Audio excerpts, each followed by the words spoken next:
Hi guys, welcome to our channel.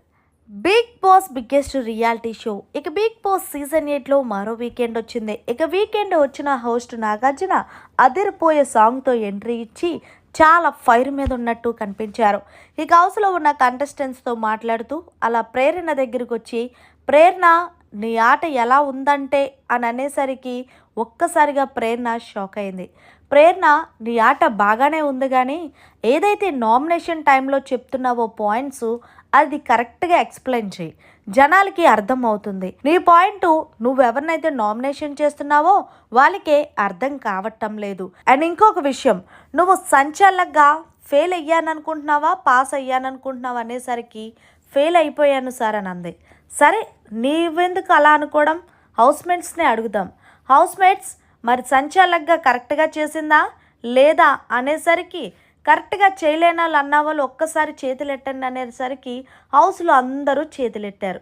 చూసావా, సంచాలకుగా నువ్వు fail అయ్యావన్నావని నీ టీం సభ్యులు కూడా చెయ్యెత్తారు. ఎందుకమ్మా అసలు అలా ఫెయిల్ అయ్యావనేసరికి ఏమోను సార్, అందరూ కూడా ఒక్కసారిగా అరిచేసరికి నేను కన్ఫ్యూజ్ అయిపోయానంటే సంచాలక్ అంటే ఏంటి, బిగ్ బాస్ తర్వాత నువ్వే అంటే నీ డెసిషనే ఫైనల్ డెసిషన్. అలాంటిది నువ్వు కరెక్ట్గా డెసిషన్ తీసుకోకపోవడమే కాకుండా బయట ఉన్న యష్మిని ఎలా సజెషన్ తీసుకుంటావు, సంచాలకుగా నువ్వు వరస్ట్గా చేసావు.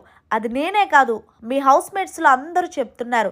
అండ్ నాబిల్ విషయంలో నువ్వు చాలా తప్పు చేసావు అనేసరికి లేదు సార్ నేను కరెక్ట్గానే చేశానంటే సరే నీకోసం ఒక వీడియో ప్లే చేసి చూపిస్తానంటూ నాబిల్ ఎప్పుడైతే తన సాక్స్లు దాచుకున్నాడో ఆ వీడియో చూసేసరికి ఒక్కసారిగా షాక్ అయ్యి నేను చూడలేదు సార్ అన్నాను. మరి సంచాలక్ అంటే ఏంటి, పిన్ టు పిన్ అన్నీ గమనించాలి. కాబట్టి నీ వల్ల నాబిల్కి ఎంత నష్టం జరిగింది అనేసరికి ఐఎమ్ సారీ నాబిల్ అంటే ఇట్స్ ఓకే అని చెప్పారు.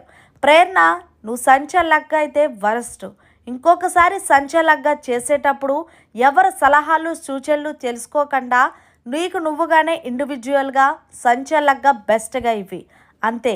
ఇక నుంచి నీ ఆట బాగానే ఉంది, ఇంకొంచెం బెటర్గా ఆడు, ఆల్ ద బెస్ట్ అంటూ ప్రేరణకి సంచాలక విషయంలో ఇచ్చుకొని మిగతా విషయంలో బూస్ట్ ఇచ్చుకున్నారు. మరి మొత్తంగా హోస్ట్ నాగార్జున ప్రేరణపై చేసిన మాటలపై మీ అభిప్రాయాన్ని కామెంట్ చేయండి.